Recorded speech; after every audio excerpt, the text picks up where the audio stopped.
Let's continue to speak about public policies that impact older adults. The Older Americans Act. This was enacted in 1965. It covers a variety of community services for older adults. It established the area's Agency on Aging, the Senior Meals Programs, and others. Must be reauthorized every 5 years, and the last time it was authorized was in 2020. So we are looking at reauthorization this year. The Age Discrimination in Employment Act, or ADEA. This was enacted in 1967. It prohibits discrimination against people 40 years and older by labor organizations, employers with at least 20 employees, the federal government, and employment agencies. The Age Discrimination Act of 1975. This prohibits age discrimination in programs receiving federal assistance and applies to all ages. We're now going to speak about two different models of advocacy and the theories guiding those development. These may be a review from your lead class where you spoke a lot about advocacy, but again, apply this to older adults. So the first one is the empowerment theory, which emphasizes supporting individuals and organizations in developing the skills to advocate for themselves. In the empowerment theory, the advocate's role is to serve as a coach or as a mentor, not to solve the problem. The next theory is strength-based advocacy, which emphasizes that people and organizations are capable of change and growth, and they can serve as their own experts, and that the problem, not the person or organization, is the focus of the attention.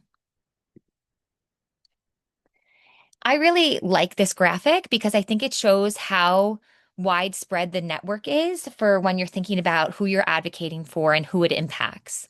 This is called using advocacy mapping.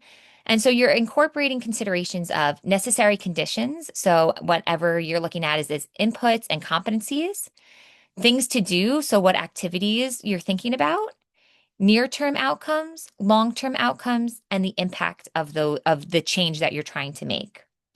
So you're trying to think of when you look at this map, who are the stakeholders in this case? It's not just the patient, but what else is going on around the patient, even though they are at the center of all of the decisions. And who has an impact on this patient's care? So not only what is the impact of the patient's decisions, but also what is the impact of all the other factors around them that make decisions that will impact that patient. We're now going to speak about how policy is made in the United States. Again, this may be a review even from your undergrad courses, so just use this as a refresher. So as a reminder, ideas come from constituents, organizations, and legislators. Bills are drafted by congresspeople and their aides. Bills are reviewed and voted on by committees, then the full House or Senate. Those reviewed by reconciliation committees then are returned to both houses for the final vote. Once passed, the president or governor for the state law must sign. Once signed, rules and regulations that provide details of implementation must be developed. At each step along the way, there are opportunities for input from constituents and stakeholders, which I know you all went to Advocacy Day, so you are the perfect example of this. So here are some advocacy strategies: engaging and mobilizing the public, coalition building, engaging decision makers, information campaigns, reform efforts, and policy monitoring. So what is a therapist's role in advocacy? Therapists have a responsibility to advocate for policies that will assist their patients. Strategies include establishing supporting data, so that evidence-based research we're constantly talking about, educational efforts with both legislators and clients, which is what you did on Advocacy Day, and we really do every day when we're working in a clinic. Helping clients learn to advocate for themselves, that's crucial for them to be able to function without you eventually. The goal is, I always tell my patients, the goal is for them to not need me anymore. And communicating with legislators. It is very difficult to monitor every bill that has implications for older adults, given the range of concerns that may be relevant. There are advantages to belonging to professional associations that can monitor legislation and alert members to emerging issues. and other advocacy organizations also monitoring for such legislation. So, just two immediate examples are, of course, NYSOTA and also AOTA. And just a quick review of occupational justice. Remember, this is a belief that everyone should have access to and support for engaging in meaningful occupations.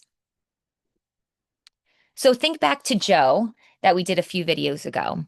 What if she had been cut off from therapy? Her family is very upset, but they live far away, so they feel they can't do anything about it. The nursing aides state that Joe used to be able to do more about 1 month ago, prior to her fall, but has declined since then.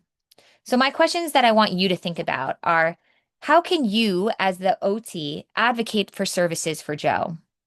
What are the next steps that you would take?